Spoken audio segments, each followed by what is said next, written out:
Samajwadi party के चुनाव चिन्ह साइकिल पर चुनाव आयोग आज फैसला सुना सकता है। चुनाव आयोग पार्टी के दोनों गुटों की दलीलें सुन चुका है। चुनाव आयोग या तो साइकिल चुनाव चिन्ह को जब्त कर सकता है या दोनों गुटों में से किसी एक को दे सकता है। चुनाव आयोग के संभावित फैसले पर समाजवादी पार्टी के दोनों गुटों के नेताओं का विचार विमर्श जारी है। यूपी के 7 चरणों में होने वाले विधानसभा चुनाव के लिए नामांकन मंगलवार से शुरू हो रहा है। बीजेपी केंद्रीय चुनाव समिति आज यूपी और उत्तराखंड विधानसभा चुनाव के लिए प्रत्याशियों का ऐलान कर सकती है। प्रत्याशियों के नाम की सूची को अंतिम रूप देने के लिए केंद्रीय चुनाव समिति की बैठक कल रात हुई। उत्तराखंड में 15 फरवरी को मतदान होना है, जबकि उत्तर प्रदेश में 7 चरणों में मतदान होना है। राहुल गांधी आज उत्तराखंड में कांग्रेस चुनाव प्रचार की शुरुआत करेंगे। राहुल गांधी आज ऋषिकेश जाएंगे, जहां वो कांग्रेस के बूथ और गांव के कार्यकर्ताओं से मुलाकात करेंगे। राहुल गांधी की बैठक में पार्टी विधायक, सांसद, पूर्व सांसद, राज्य कांग्रेस, जिला कांग्रेस और ब्लॉक कांग्रेस के सदस्य मौजूद रहेंगे। कांग्रेस में शामिल होने के बाद आज पहली बार नवजोत सिंह सिद्धू मीडिया से मुखातिब होंगे। जारी अटकलों के बीच पंजाब चुनाव से पहले काफी जद्दोजहद के बाद आखिरकार पूर्व सांसद और क्रिकेटर नवजोत सिंह सिद्धू ने कांग्रेस का दामन थाम लिया। कांग्रेस में शामिल होने के बाद सिद्धू ने ट्वीट कर कांग्रेस में खुद को शामिल होने को नई पारी की शुरुआत करार दिया और कहा, पंजाब, पंजाबियत और हर पंजाबी की जीत होनी चाहिए। जवानों को खराब खाना दिए जाने के आरोप के मामले में बीएसएफ आज गृह मंत्रालय को अपनी विस्तृत रिपोर्ट सौंपेगा। इससे पहले बीएसएफ जवान के आरोपों के मामले में गृह मंत्रालय ने प्रधानमंत्री कार्यालय को बताया था कि जवानों में बड़े पैमाने पर असंतोष नहीं है। बीएसएफ जवान तेज बहादुर यादव के खराब खाने वाला वीडियो वायरल हुआ था, जिसके बाद बीएसएफ ने जांच के लिए आदेश दिए थे। इस बीच दिल्ली हाईकोर्ट आज उस याचिका पर सुनवाई करेगा जिसमें बीएसएफ जवान के आरोपों पर गृह मंत्रालय से स्टेटस रिपोर्ट की मांग की गई है। सेना में गैर युद्ध क्षेत्रों में तैनात अफसरों के घर काम करने वाले सहायक जवानों की ड्यूटी की समीक्षा का निर्देश। सूत्रों के मुताबिक सरकार अफसरों के घरों में जवानों की तैनाती के खिलाफ है। समस्याओं को सोशल मीडिया पर लाने की जवानों की प्रवृत्ति पर भी सरकार ने चिंता जताई है। रक्षा मंत्री ने इस बारे में आर्मी चीफ से बात भी की। सेना के आला अधिकारियों ने जवानों को ऐसा न करने की ताकीद भी की है। अकाली दल को छोड़ने वाले हरमीत सिंह पठान माजरा को सनौर से कांग्रेस का टिकट दिए जाने से नाराज कांग्रेस कार्यकर्ताओं ने पटियाला में प्रदर्शन किया। कैप्टन अमरिंदर सिंह के महल के बाहर जुटे सैकड़ों कार्यकर्ताओं ने हरमीत सिंह के खिलाफ नारेबाजी की। कांग्रेस नेता परनीत कौर ने नाराज कार्यकर्ताओं को शांत कराया और उनकी आवाज हाईकमान तक पहुंचाने की बात कही।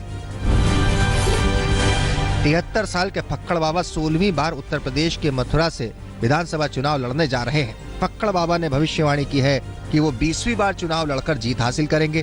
फक्कड़ बाबा ने कहा कि वो झूठी राजनीति नहीं करना चाहते हैं, बल्कि वो समर्पित राजनीति करना चाहते हैं। हैदराबाद पुलिस ने मुथूट फाइनेंस में हुई सोना लूट के मामले का खुलासा कर दिया है।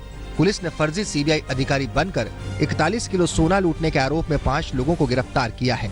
गिरफ्तार बदमाशों के पास से 3.5 किलो सोना और 5 लाख रुपए नकद बरामद किए गए हैं।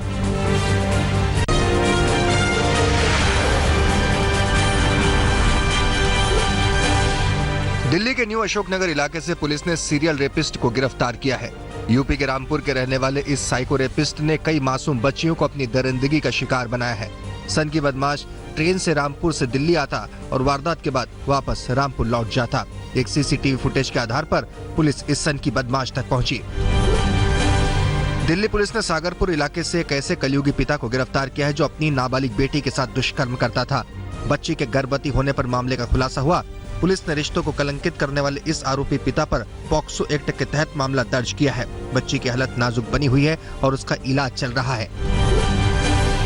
दिल्ली के नारायणा में मेट्रो की जानलेवा लापरवाही सामने आई है। मेट्रो निर्माण के चलते यहाँ लोगों के घरों में दरार आ रही है। जहाँ दिल्ली में एक और मेट्रो सेवा थोड़ी देर ही बंद होने से लोगों के हाथ पांव फूल जाते हैं, वहीं नारायणा के लोग मेट्रो के आने से परेशान हो चुके हैं। नारायणा की इन गलियों के नीचे मेट्रो के लिए सुरंग का निर्माण कार्य चल रहा है और लोगों का आरोप है कि इसके चलते ही घरों में दरारें आ रही है। लोगों को घर टूटने का डर सता रहा है। दिल्ली के वजीराबाद वाटर ट्रीटमेंट प्लांट में अमोनिया का स्तर बढ़ने से जल संकट पैदा हो गया है। अमोनिया का लेवल बढ़ने से 4 प्लांटों में काम ठप हो गया है। दिल्ली के जल मंत्री कपिल मिश्रा के मुताबिक सोमवार सुबह तक स्थिति सामान्य होने की संभावना है। ऐसे में पानी की सप्लाई सोमवार शाम तक ही हो पाएगी। कच्ची नहर से आने वाले पानी में अमोनिया की मात्रा अधिक होती है। पूर्वी दिल्ली के शकरपुर इलाके में एक अजीबोगरीब मामला सामने आया है। पुलिस ने अपहरण के मामले को सुलझाते हुए पीड़ित को सही सलामत छुड़ा तो लिया, लेकिन बाद में उसे धोखाधड़ी के आरोप में गिरफ्तार भी कर लिया। दरअसल कुशल चोपड़ा का अपहरण उसकी धोखाधड़ी के शिकार 2 लोगों ने किया था और 36 लाख की फिरौती मांगी थी। कुशल ने दोनों से 36 लाख की धोखाधड़ी कर रखी थी। पुलिस ने अपहरण की शिकायत पर कुशल को तो छुड़ा लिया, पर कुशल के खिलाफ दोनों अपहरणकर्ताओं की शिकायत पर उसे गिरफ्तार भी कर लिया। पूर्वी दिल्ली के मंडावली में अंगीठी में आग के धुएं से 3 साल के बच्चे की मौत हो गई, जबकि बच्चे की मां को गंभीर हालत में अस्पताल में भर्ती कराया गया। मां बेटे अंगीठी जलाकर घर में सो रहे थे, तभी घर में अंगीठी का धुआं भरने से हादसा हुआ। पड़ोसियों ने मां बेटे को घर से बाहर निकाला और अस्पताल पहुंचाया।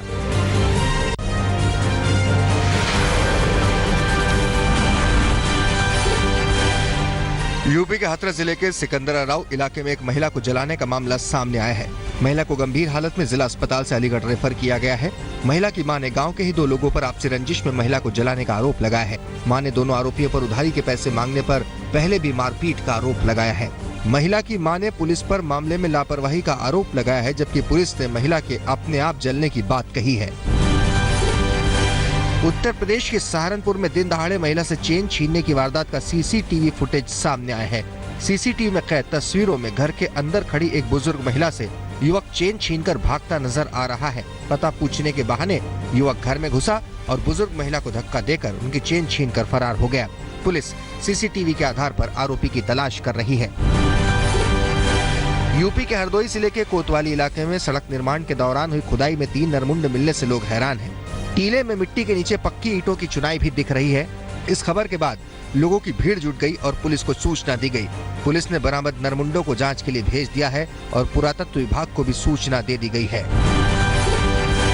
हरदोई के महिला थाने में पुलिस की लापरवाही का बड़ा मामला सामने आया है। महिला थाने में पुलिस हिरासत में एक युवती ने फांसी लगाकर खुदकुशी करने का प्रयास किया।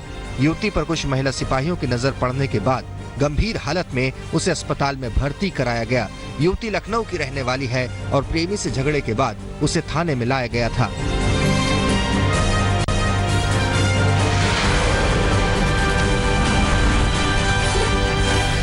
मध्य प्रदेश के कटनी में हुए हवाला कांड और जिले के एसपी के तबादले के मामले में बीजेपी नेता संजय पाठक के इस्तीफे की मांग अब विपक्ष के साथ साथ बीजेपी में भी हो रही है। बीजेपी के कद्दावर नेता और मध्य प्रदेश के पूर्व मंत्री अजय विश्नोई ने संजय पाठक से तुरंत इस्तीफे की मांग की है। विश्नोई ने कहा कि बीजेपी में ये बताया जाता है कि पहले देश, फिर पार्टी और उसके बाद खुद का स्थान होता है। विश्नोई ने संजय पाठक को पार्टी की नीति से खुद को ऊपर मानने वाला बताया। पश्चिम बंगाल के गंगा सागर मेले में हुई भगदड़ में 6 लोगों की मौत हो गई। हालांकि राज्य सरकार ने मेले में किसी भगदड़ से इनकार किया और कहा कि लोगों की स्वाभाविक मौतें हुई हैं और मरने वाले सभी लोग बुजुर्ग थे। राज्य सरकार ने मृतकों के परिजनों को 5-5 लाख रुपए के मुआवजे का ऐलान किया है। पश्चिम बंगाल के नाडिया जिले में हुए भीषण सड़क हादसे में 8 लोगों की मौत हो गई। रविवार शाम जिले के नकासीपारा थाना इलाके में NH 34 पर तेज रफ्तार लॉरी की मिनी ट्रक से जोरदार टक्कर हुई। मिनी ट्रक में लोग पिकनिक मनाकर लौट रहे थे। हादसे में मिनी ट्रक के ड्राइवर सहित 8 लोगों की मौके पर ही मौत हो गई, जबकि जख्मी 10 लोगों में से 2 की हालत गंभीर बनी हुई है। लोगों के अनुसार मिनी ट्रक का ड्राइवर नशे में था। देहरादून पुलिस ने 2 साल पहले हुई एक ही परिवार के 4 लोगों की हत्या के मामले का खुलासा किया है। पुलिस ने हत्या के आरोप में परिवार के मुखिया को चंडीगढ़ से गिरफ्तार किया है। पुलिस के मुताबिक पेशे से सीए परिवार के मुखिया राजीव ने ही घर में हुए झगड़े के चलते अपनी पत्नी, 2 मासूम बच्चों और सास को गंगा में धकेलकर मार डाला था। 20 मार्च 2015 को इसी शख्स ने परिवार के 4 लोगों की गुमशुदगी का केस दर्ज कराया था और खुद लापता हो गया था। पुलिस ने बैंक पासबुक और पैन कार्ड के जरिए आरोपी को चंडीगढ़ से धर दबोचा। इंदौर पुलिस की क्राइम ब्रांच ने अवैध हथियारों के 4 सौदागरों को गिरफ्तार किया है। गिरोह के सदस्य हथियारों को खरीदकर महंगे दामों पर बेचते थे। पुलिस ने गिरफ्तार लोगों के पास से 11 रिवॉल्वर और 6 कारतूस बरामद किए हैं। इनसे पूछताछ में अहम खुलासे की उम्मीद है और पुलिस इनसे जुड़े अन्य लोगों की तलाश कर रही है। राजस्थान के दौसा जिले के लवाना थाना इलाके में एक प्रेमी जोड़े ने कुएं में कूदकर खुदकुशी कर ली। युवक अविवाहित था, जबकि शादीशुदा महिला 3 बच्चों की मां थी। गांव वालों की सूचना पर मौके पर पहुंची पुलिस ने दोनों शवों को अस्पताल के मोर्चरी में रखवा दिया है और मामले की जांच कर रही है। हैदराबाद के कुलसुमपुरा इलाके में फर्नीचर गोदाम में लगी आग से अफरा तफरी मच गई। दमकल की 3 गाड़ियों की मदद से आग पर काबू पाया गया। आग से लाखों का फर्नीचर जलकर खाक हो गया।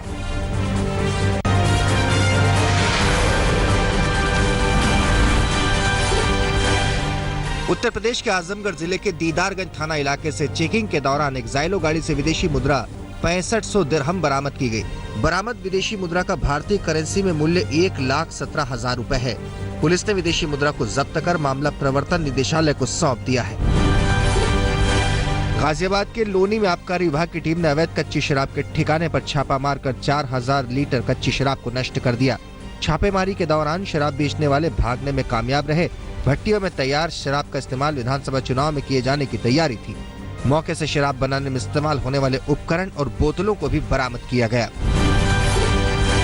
यूपी के गोंडा में कटरा थाना इलाके से देसी बम का जखीरा बरामद किया गया। पुलिस ने 1135 जिंदा देसी बम और 14 किलो बारूद के साथ एक बदमाश को गिरफ्तार किया, जबकि दूसरा बदमाश फरार हो गया। बरामद विस्फोटक और अन्य चीजों से करीब 10,000 और बम बनाए जा सकते थे। आगामी विधानसभा चुनाव में इन देसी बमों का इस्तेमाल किया जाना था। पुलिस की सक्रियता ने बदमाशों के मंसूबों पर पानी फेर दिया। उत्तर प्रदेश के हाथरस में पुलिस ने अवैध हथियारों की फैक्ट्री का भंडाफोड़ किया। एसओजी के साथ हुई छापेमारी में एक मकान से हथियार बनाने के उपकरण और भारी संख्या में तैयार और अर्धनिर्मित देशी कट्टे, बंदूक और कारतूसों की बरामदगी की गई। पुलिस ने मौके से 2 लोगों को हथियार बनाते हुए रंगे हाथों गिरफ्तार किया। इनके 2 और सहयोगियों की तलाश में पुलिस जुटी है। उत्तर प्रदेश के मुरादाबाद में आचार संहिता की आड़ में पुलिस वालों पर कारोबारी को लूटने का मामला सामने आया है। जिले के 2 पुलिस वालों पर दिल्ली के कारोबारी ने 1 लाख रुपए लूटने का आरोप लगाया है। मामले में एक वीडियो के वायरल होने के बाद पुलिस ने दोनों आरोपियों पर लूट का मामला दर्ज कर उन्हें गिरफ्तार कर लिया है।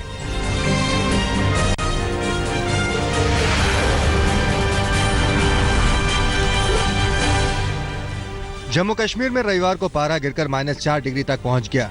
मौसम विभाग के मुताबिक मंगलवार तक बारिश और बर्फबारी जारी रहेगी। सरकार ने पहाड़ी इलाके में रहने वालों के लिए हिमस्खलन की चेतावनी जारी की है। लद्दाख के करगिल और लेह में ठंड का सबसे ज्यादा असर देखने को मिल रहा है, जहां तापमान -17 डिग्री तक पहुंच गया है। जम्मू कश्मीर में ज्यादातर पानी के स्रोत जम गए हैं और बिजली कटौती भी हो रही है। उत्तराखंड के औली में जारी बर्फबारी के बीच वर्ल्ड स्नो डे मनाया गया। औली पहुंचे सैलानियों ने बर्फबारी के बीच स्कीइंग का खूब लुत्फ उठाया। रोपवे पर भी सैलानियों का हुजूम उमड़ा। बर्फबारी देखकर सैलानी झूमते नजर आए। केदारनाथ धाम में बर्फबारी के चलते मंदिर भी पूरी तरह से नजर नहीं आ रहा है। केदारपुरी के सभी पैदल मार्ग बर्फबारी के चलते बंद कर दिए गए हैं। केदारनाथ से निकलने वाली सरस्वती और मंदाकिनी नदियों का पानी जम गया है। रास्तों को साफ करने और दूसरे कामों में लगी जेसीबी, पोकलेन मशीनें ठंड से जाम हो रही हैं। शिमला में जारी बर्फबारी से जहां एक और सैलानी काफी खुश है, वहीं वहां के स्थानीय लोगों को बर्फबारी से काफी समस्याओं का सामना भी करना पड़ रहा है। कई दिनों से बिजली नहीं होने से लोगों को काफी परेशानियों का सामना करना पड़ रहा है। रास्तों में फिसलन के चलते चलने फिरने में भी परेशानी हो रही है और पानी की सप्लाई भी ठप हो गई है। मौसम विभाग के मुताबिक उत्तरी भारत और दिल्ली में 18 जनवरी तक शीतलहर और कोहरा नहीं होगा। 18 जनवरी के बाद भी कोहरे की आशंका नहीं है। दिल्ली के कुछ इलाकों में हल्की बारिश के बावजूद मौसम में बदलाव नहीं होगा। अब तापमान में भी बढ़ोतरी होगी। राजस्थान के झालावाड़ जिले में भी जबरदस्त ठंड का असर देखने को मिल रहा है। झालावाड़ में तापमान गिरकर 4 डिग्री सेल्सियस तक पहुंच गया है। ठंड के चलते पिछले 7 दिनों से स्कूल बंद हैं। सर्दी के चलते फसलों को भी नुकसान पहुंचा है।